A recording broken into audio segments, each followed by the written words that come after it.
I have bought this machine in 2010 for 30,000। अब हम पहले ही पढ़ चुके हैं कि जब हम एक सेंटेंस में पास्ट इंडिकेटिंग वर्ड या पास्ट को दर्शाने वाला कोई शब्द मिल जाए तो हम सेंटेंस में सिर्फ वर्ब की सेकंड फॉर्म यूज़ करते हैं।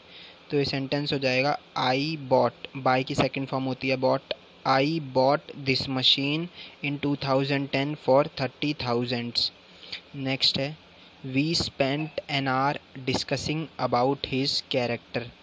अब हमें पता होना चाहिए कि डिस्कसिंग के साथ कुछ भी नहीं आता, डिस्कसिंग अकेला आता है सेंटेंस में। तो ये सेंटेंस हो जाएगा we spent an hour discussing his character.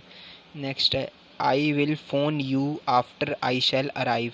अब एक सेंटेंस में हम 2 बार मोडाल्स का यूज़ नहीं कर सकते। जैसे यहाँ पे हमने विल का यूज़ किया फिर शैल का यूज़ किया। जब हम सेंटेंस में एक बार विल का या शैल का यूज़ कर लें फिर उसके बाद हम सेंटेंस को सिंपल प्रेजेंट में रखने का ट्राई करते हैं तो ये सेंटेंस हो जाएगा I will phone you after I arrive. Next है the lady gave her dog biscuits. इसका लिटरल मीनिंग तो ये बनेगा कि लेडी ने अपने डॉग बिस्किट्स दिए, लेकिन ऐसा होता नहीं है। ऐसा होता है कि लेडी ने अपने डॉग को बिस्किट्स दिए। तो ये सेंटेंस हो जाएगा the lady gave biscuits to her dog. Next है rice is to the Japanese what potatoes are to many Europeans. अब ऐसे जो कंपैरेटिव सेंटेंसेस होते हैं, जैसे कि एक एग्जांपल भी दिया हुआ है Rajesh is to Ram what father is to son. ऐसे सेंटेंसेस में हम कंपैरिजन करते हैं तो हम व्हाट का यूज़ करते हैं, और व्हाट के लेफ़्ट साइड हम जो लिखते हैं या जो बताते हैं व्हाट के राइट साइड में उसका कंपैरिजन करते हैं। जैसे हम राजेश और राम के रिलेशन का कंपैरिजन कर रहे हैं with the relation of father and son. तो ये सेंटेंस हो जाएगा rice is to the Japanese what potatoes are to many Europeans. Next है only a few persons can stand on एंट्रीटीज़।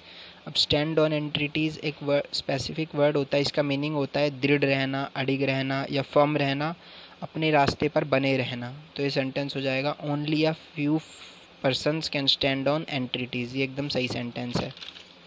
Next है Raghu is as tall if not taller than his cousin. अब ऐसे जो comparative sentences होते हैं इनमें हम specific formation होता है इनका एक, इसमें हम एज के बाद पॉजिटिव डिग्री फिर एज यूज़ करते हैं।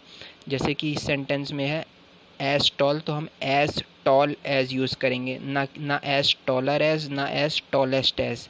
पॉजिटिव डिग्री के साथ ही हम इन सेंटेंस में एज लगाते हैं। तो ये सेंटेंस हो जाएगा Raghu is as tall as if not taller than his cousin. ये जो कॉमा है ये भी इफ़ से पहले शिफ्ट हो जाएगा। नेक्स्ट है he paid the caretaker for his board and lodging. अब ऐसे जो सेंटेंस होते हैं इनमें हमें पैरेललिज्म फॉलो करना पड़ता है। जैसे हम बोलते हैं आई love eating while watching television. तो ऐसे सेंटेंस में हम ये तो नहीं बोलते कि I love eating while watch television. तो ये सेंटेंस हो जाएगा he paid the caretaker for his boarding and lodging. Lodging के साथ ING है तो बोर्ड के साथ भी ING आएगा। He bought 4 dozen mangoes. अब ऐसे जो सेंटेंसेस होते हैं जिसमें नंबर, जैसे यहाँ पे है 4, फिर उसके बाद मेजरमेंट जैसे यहाँ पे है डज़न, फिर उसके बाद नाउन जैसे यहाँ पे है मैंगोज़। तो ऐसे सेंटेंसेस में मेजरमेंट हमेशा सिंगुलर रहती है और नाउन हमेशा प्लूरल रहता है। ये 4 डज़न सिंगुलर है, मैंगोज़ जो है वो प्लूरल है। अब आप इसको और क्लियर समझ लीजिए, जैसे हम अगर बोलेंगे 4 डज़न्स मैंगो तो हो जाएगा 4 दर्जनों केले, जबकि 4 दर्जनों केले तो गलत है, ये होना चाहिए 4 दर्जन आम, 4 दर्जन आम ये होना चाहिए। 4 डज़न मैंगोज़ मतलब एकदम ठीक है। और मैंगोज़ के साथ तो ऐसे IS लगेगा ही, क्योंकि ये जब 4 डज़न है तो मैंगोज़ तो अपने आप ही प्लूरल हो जाएगा।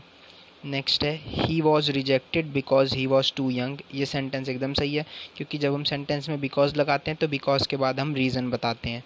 तो इस सेंटेंस में वो रिजेक्ट किया गया बिकॉज क्योंकि वो काफ़ी छोटा था।